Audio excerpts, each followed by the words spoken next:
Hey, I'm with my good friend Johnny G, and we just got through a beautiful weekend in Virginia Beach, Virginia.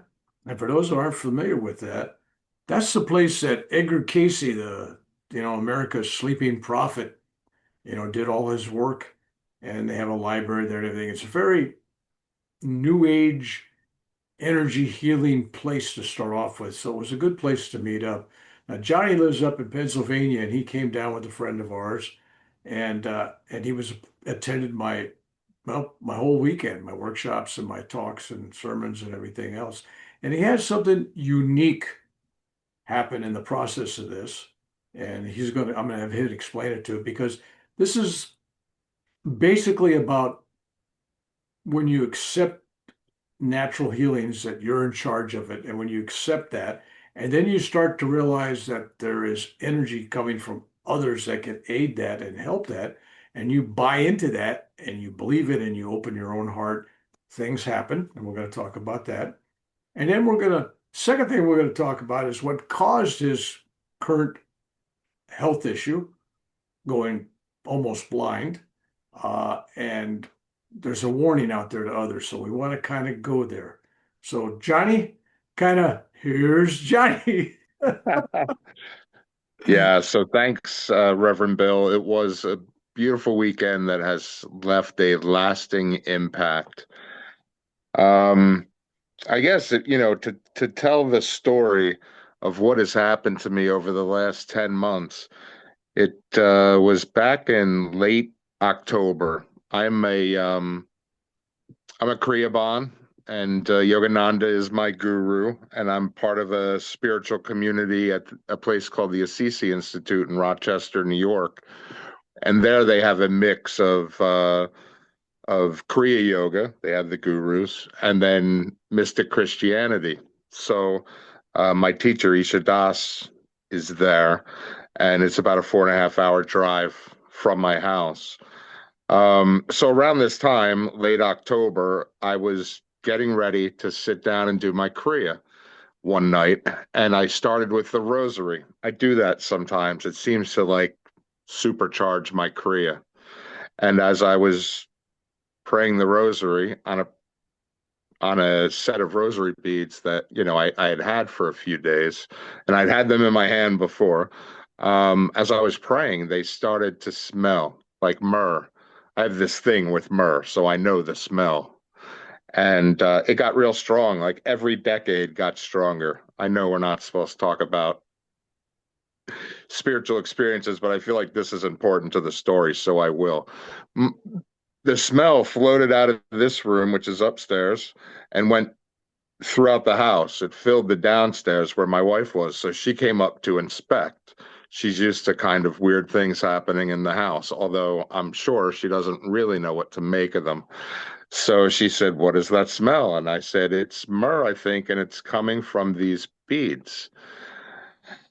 And I thought about it for a little bit, and I thought, I'm scared. Like I feel like the news here is buckle up. That's what I was feeling internally. Buckle up.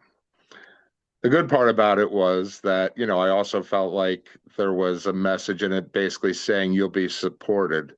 Myrrh is like it was like the original it was originally used for when someone died, it was almost like the original embalming fluid. So it's got this sour aspect to it, but it's also got this sweetness. So it feels to me like it's a mixed bag. Anyhow, no word of a lie, 2 days later, my vision started to really go tremendously so. My eyes have not necessarily been good, but the decline was amazing. I literally walked out of the movies with my kids and I was driving home and all the telephone poles had a bend in them. And I thought, uh-oh, this isn't good. And I woke up one morning and I had nothing but white light.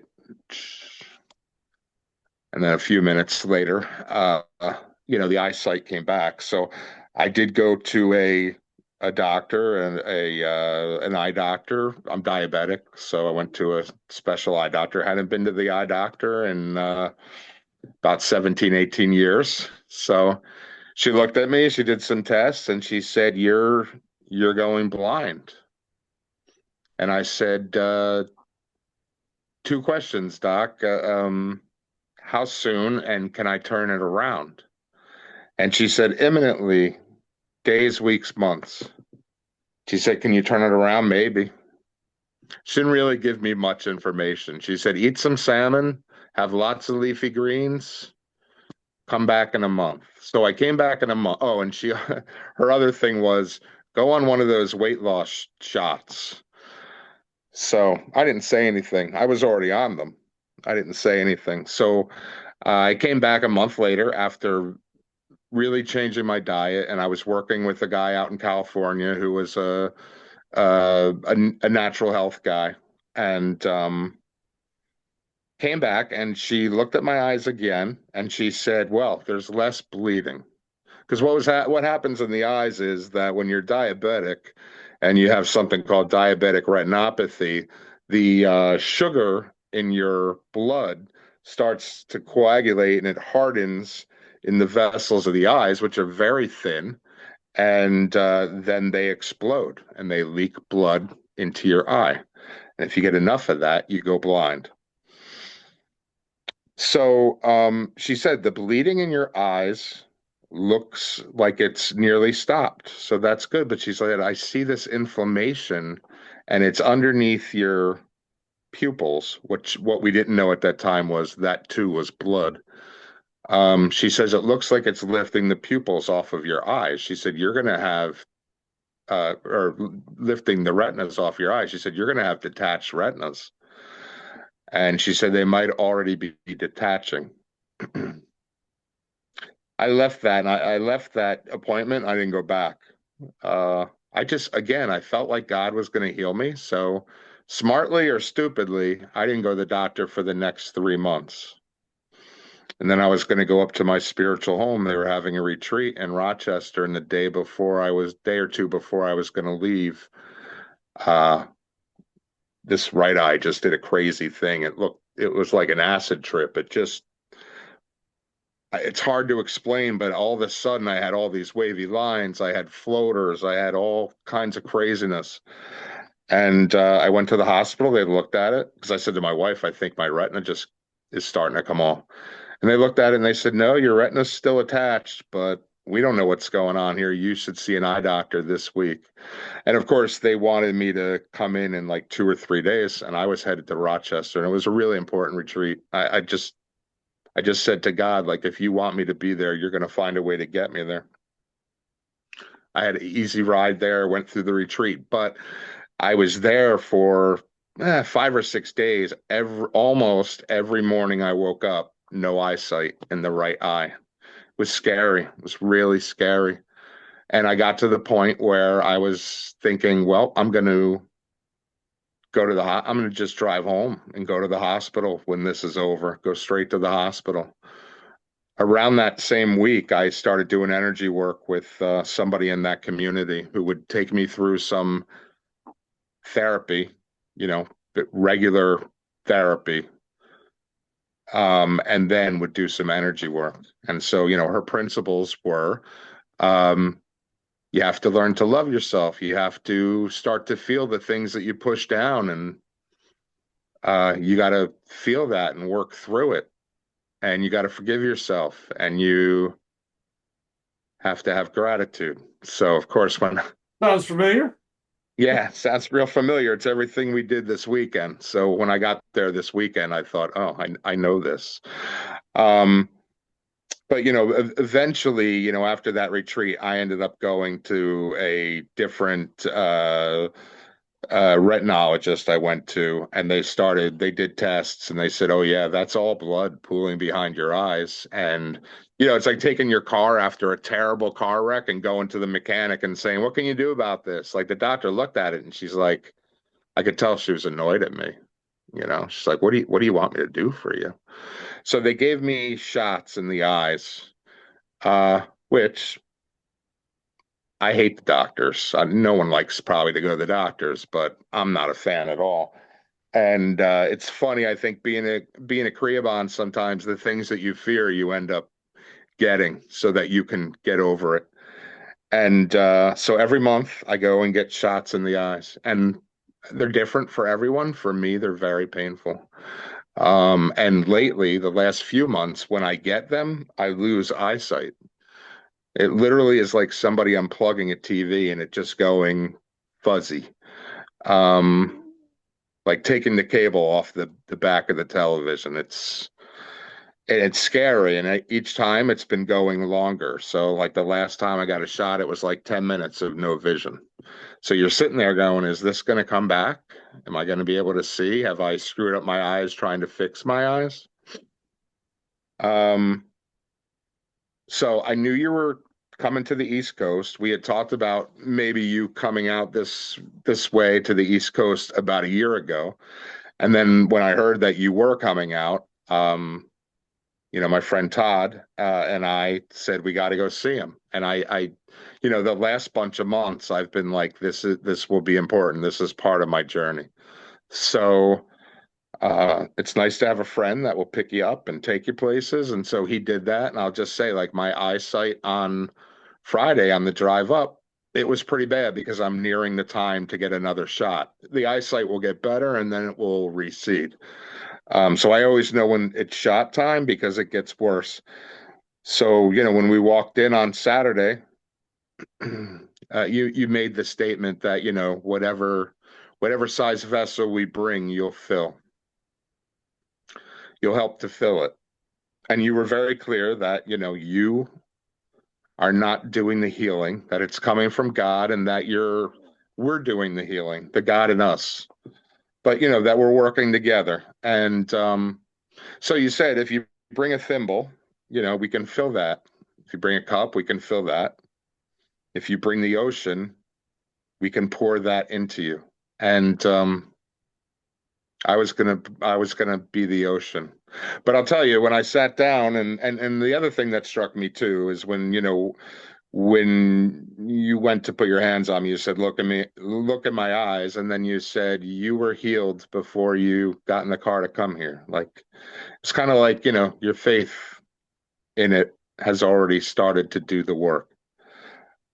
Um, but when you put your hands on me, it's just funny. I thought for a second, this is a parlor trick. Like I don't know. I had doubt. And then when I realized I was doubting, I quickly got rid of it and just tried to take in what I could. So it was a very quick, laying of hands. And when I opened my eyes, it was like I had new eyes. And not just new eyes, but like eyes of a child. Like when you have brand new eyes that you haven't screwed up yet through hard living or whatever. I don't remember in my life my eyes being that vibrant or that clear. And had another healing on Sunday, and then you did the palms over my eyes. So I really got two for the price of one that day. And when we left to go home, I don't know, I couldn't stop looking out the window because it was beautiful. And I haven't driven during night since October or November, and we got home late, so it was dark. And I was just looking, and I was like, not that I would necessarily want to drive at night at this point, but yeah, I could drive. I could do this. So it was beautiful. I would say that, I still have floaters. I have some flashing in this eye. I have stars sometimes, which I think is the spots where the blood comes through. But I feel very strongly internally that I'm supposed to take the techniques that you've shown me and I'm supposed to do the rest of it. Yep. I'm supposed to get the rest of the way there. I'm probably 75 or 80% of the way there. I So, you will reach it. And what I showed you and I showed the group was this thing about taking the palm of your hand, and you notice when I pull it off, there's a like a sound, and it just gently touches the eyelids, and it warms up and massages and gives the healing energy into your eye. And I did that to you there, and this is something you could do yourself when you feel it coming on. But what we talked about there was your belief when you walked in was the strongest I've seen of anybody. You come in like, okay, this is happening. This is happening. I ain't leaving unless it's happening. This is it. Yeah. You showed me pictures of your eyes from the day before or whatever it was, and they were like red, like somebody took a red paint Yeah. in your eyes. They So were, that picture, yeah, that picture was in that picture was actually from April. In April, I stopped taking pictures of my eyes because they were so crazy looking. What was the sense? But I'll tell you, when I got home to the hotel that night after the first healing session, I took a picture of my eye and it was clear. And I sent it to my wife, and she said, "This is so amazing. I'm so glad that you have this opportunity." Again, I don't think she believes in half of this stuff, but she's almost being forced to because, and she sees my eyes day to day. So she knows that for months my eyes have been bloodshot and crazy looking, and then they're made worse by the shots.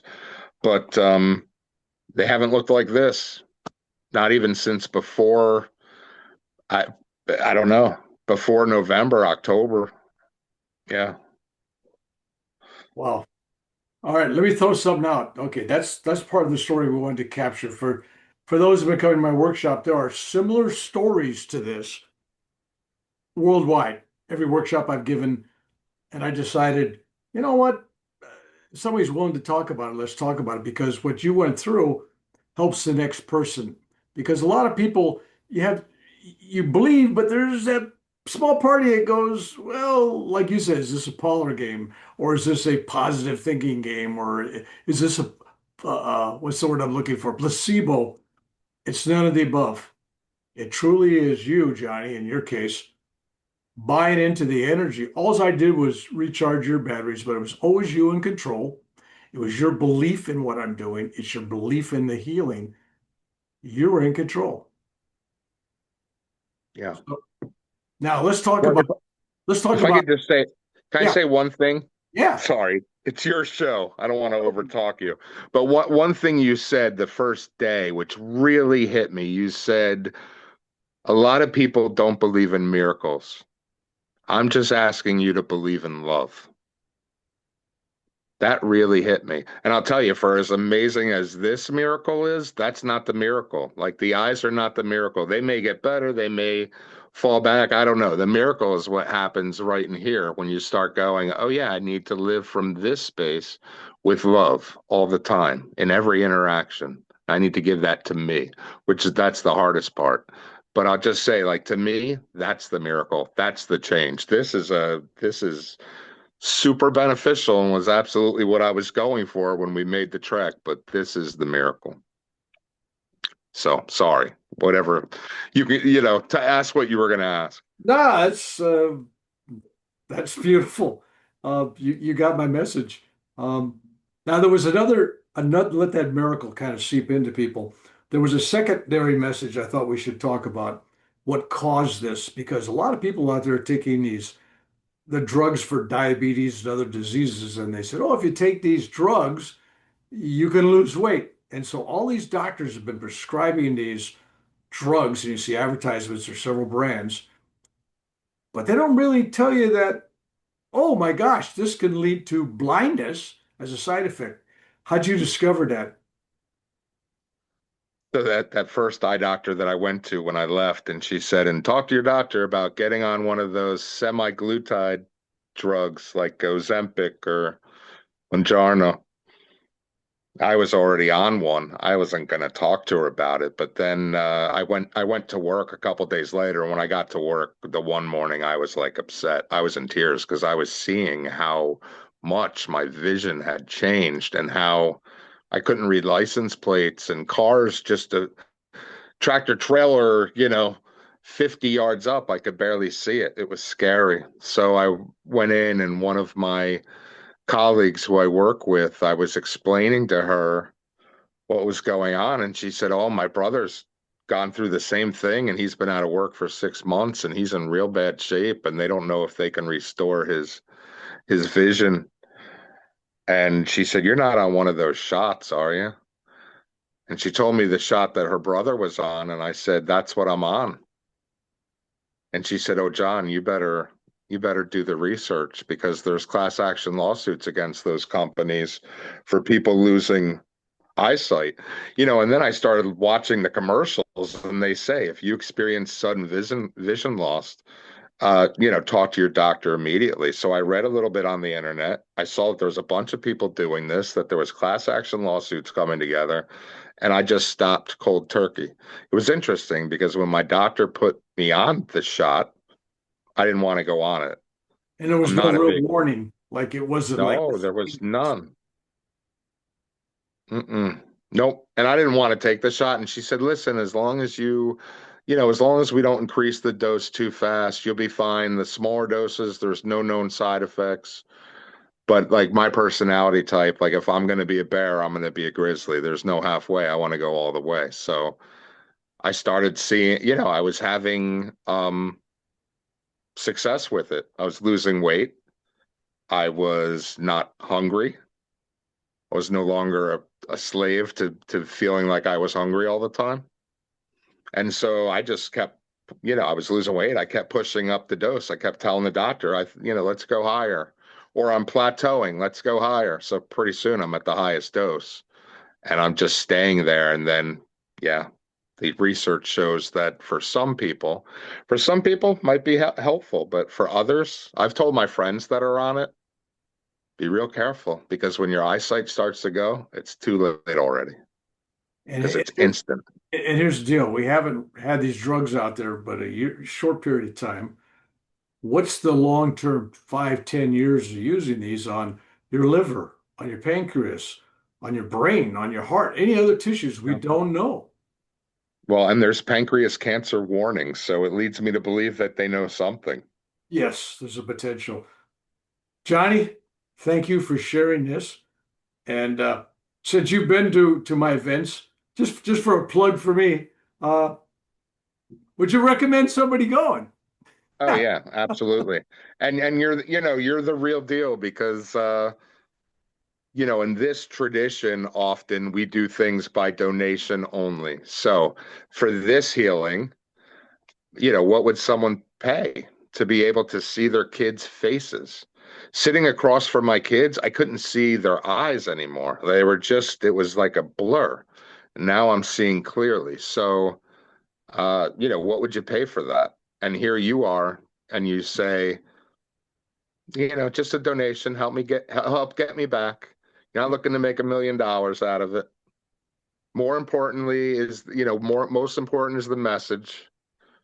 Yeah. So, don't don't miss it. Go to it. We all need healing, physical, emotional, spiritual. So, yeah, it's it was the best use of my time. That's for sure. And I'll see you again I'm positive. Thank you, Johnny. We will do another event. Except I'm going to make you work, and your buddy that went along with you, I'm going to make him work. Put you guys to work. But That's good. blessings and peace.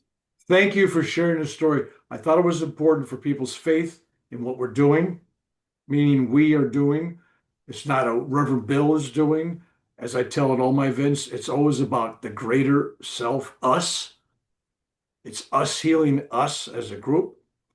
And I'm glad that you felt that message as strong as you did. Thank you, Johnny. I appreciate it. God bless. God bless. Thank you.